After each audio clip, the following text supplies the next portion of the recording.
Hi, welcome to Product Marketing and Strategy.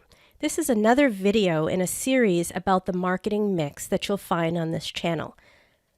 In this video, I continue my discussion about marketing, helping you build the skills necessary with product, one of the elements of the marketing mix. My name is Shoma Jurgensen and I'm with Intentional Growth Strategies.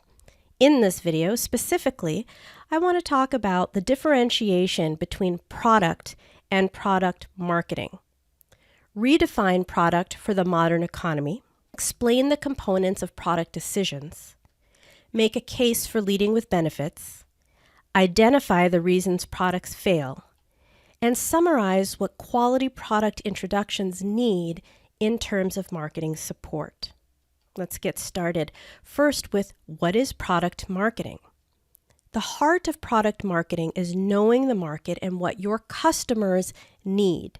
How we develop that knowledge is through testing and research of specific consumer segments, developing that product, identifying the scope. Will there be other lines of products? Will there be variations on the product?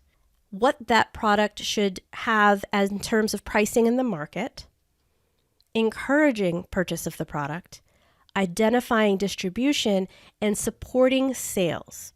Now, if this overall process reminds you of marketing and the marketing process, that's exactly right. In fact, product marketing is a very specific way to say marketing. You could substitute the term product for services, and the same process would be true.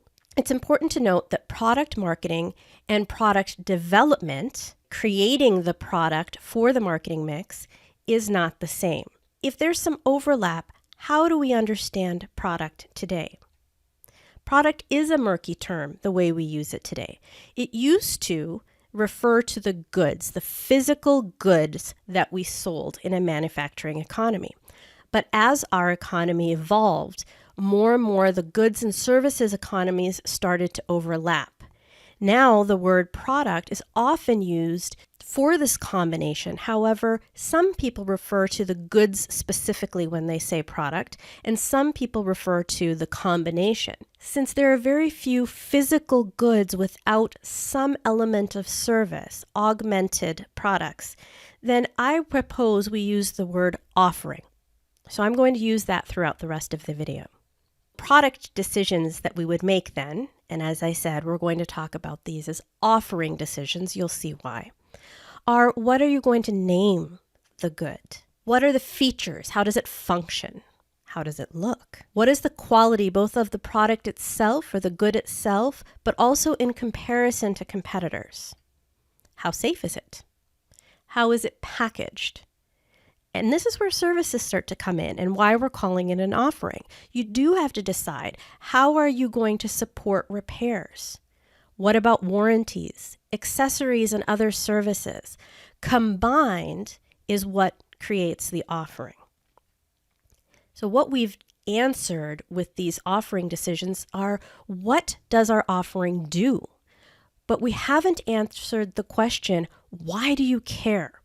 And that's the next element of the marketing mix. And that's features and benefits. Marketing professionals are notoriously bad at talking about benefits. So let's look at the difference. First, we talked about the features. So what is it? What does my good do? What elements of service are involved? But the benefit is answering the question from the consumer's point of view of what's in it for me.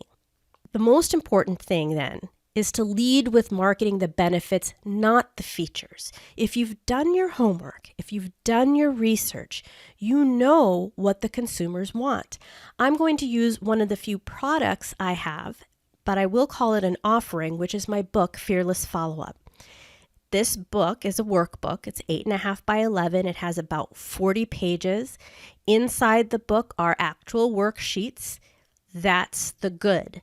You can go to my website and download more worksheets to use as you continue your follow-up journey. These are the features of my book. You can purchase it on Amazon. It's $12.99.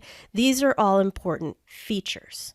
But that's not how I market the book. When I talk about the book, I talk about the benefit, and that's how people who read and use the book can turn their networking conversations into clients, because that's what they want. That's why the customer cares. Now, of course, they also care about what's in the book, right? So on the back cover, I talk about what's in the workbook and what they can expect. However, at the top and at the bottom, I never want my consumers to forget what the benefit is. They don't want to waste their effort, their time, and their money, and they want to turn their networking into a growing business. So I start and I end with the benefits. What you're trying to do is draw the consumer to your product. You want to show the consumer that you know them, their favorite meal, and that you know when they need it, when they're hungry. The trap a lot of marketers fall into is they want to try and sell to everyone, and they do so by blurting out all of the features. High in protein, gluten-free, low fat, natural texture. The consumer is saying, but I'm vegan. Right? We don't know the customer in this situation, and so we're just spitting out features hoping someone will bite. And that's one of the reasons offerings fail. So staying on top of customer research is critically important. If you don't know what your customers need, how will you create something that is a benefit to them? And this is another. Marketers, professionals confuse product development with product marketing, and they lose steam after the product's developed. They don't look at the full process of product marketing, and certainly through sales support.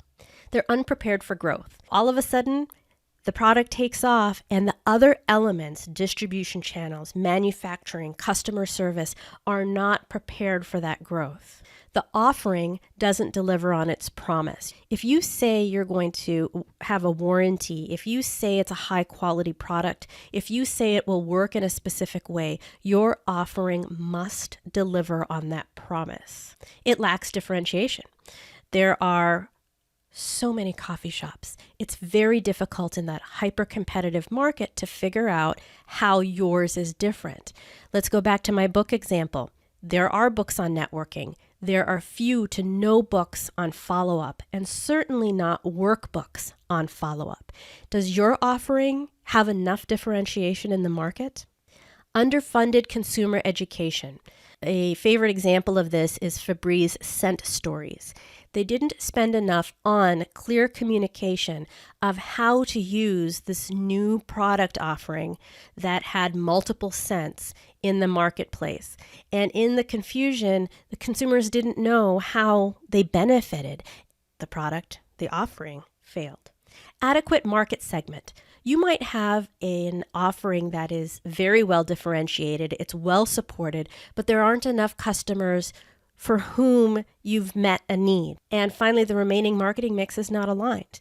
If you want a product that is very high end and you're trying to encourage sales by dropping the price, you're actually creating a disconnect in the minds of consumers. If the rest of your marketing mix is not aligned, you will not be successful.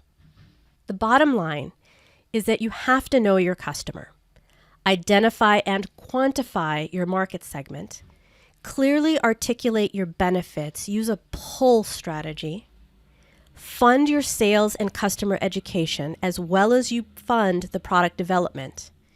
And get your marketing mix right. Be prepared for growth when everything aligns. If you liked what you saw here today, there's more. Please subscribe and share today.